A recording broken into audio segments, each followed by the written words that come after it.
All right, I'm here with Kings Fork head football coach Anthony Joffrion. His Bulldogs moved to 2-0 in the campaign with the first shutout all time in this series with Indian River and the first shutout loss for the Braves on this soil here at home since 2013. Coach, if I told you 8 quarters in the books here to begin the year, Smithfield, Indian River, your defense is giving up a point, you'd be mighty pleased with that because it means you're 2-0, right? Yeah, I'll be pleased about it, but I just still think so much about last year coming up short in that state semi. So, our goal is just December 10th. And I know it sounds a little cliche, every week, we preach going 1-0, trying to get to December 10th, but, that's really our goal. I think last year, at times we were surprised how far we went.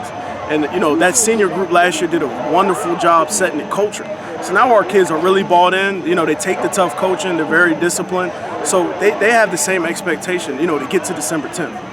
Well, we talked about it in the preseason after the scrimmages that, you don't have some of the headline names like the Moistons, Kyrie Moiston, Bravion Campbell, Tavius Higgs, guys that were all regional state caliber. But you have a lot of players that have game experience and you get all 11 hats to the football. It's not only one guy that you have to say as an offense, we got to get this guy blocked or stop this guy because everybody kind of rallies the ball, right? Yeah, so our defensive coordinator, Jamie Hornsby, he's done a wonderful job just creating game plans, working with Marty Asprey. And they've just done a really good job collaborating, really coming up with different game plans. And we've done a really good job just adjusting and just coaching these kids, and they're taking it.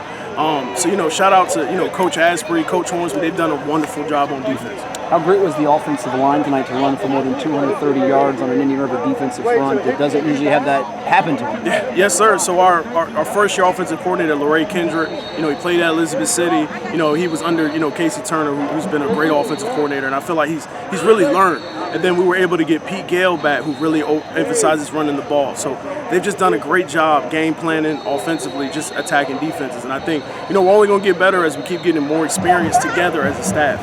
Just talking with your running back, who's a sophomore stud in Javon Ford, finishes up with 165 yards tonight on the ground. Had a lot of those in that third quarter. He brought his lineman in for the interview as well. But just speak on his improvement from freshman year, which was mighty good, to now where he can be that difference maker and finish off again. That third quarter drive where you went about 8-9 minutes really, I think, sapped them of energy. Yeah, so Javon Ford, man, he's the definition of Kings Fork. He's very selfless. His father, his family are bought into the program, and he just does a great job leading. And a lot of those younger guys look to him as a leader. You got Danash Rogers, number 3, as a sophomore. We got a lot. Number 5, who scored his first touchdown tonight, and Jamel Mack, who's Sherrod Colville's cousin. So we got a lot of young guys. That sophomore class is super talented, and Javon's doing a great job, leading them. We got 3 offensive linemen who are sophomores, and we only have 1 senior starting right now on offensive line. I feel like they've just done a great job taking coaching. And last 2 for you. Quarterback Cameron Butler, I know he had the pick late, but how about his 4th down run? He's so slippery on the move, and you've talked about him being the epitome of Kings Fork football. What he does, he just extends plays, and it kind of has that winning mentality about him, doesn't he? Yeah, so it's just like whenever you need a play, Cameron Butler just finds a way to get one. It's 3rd and 7, 4th and 7. He uses his legs very well to get out the pocket, and get a first down. He's just when we need a win, when we need a play in a big moment, Cameron Butler always shows up.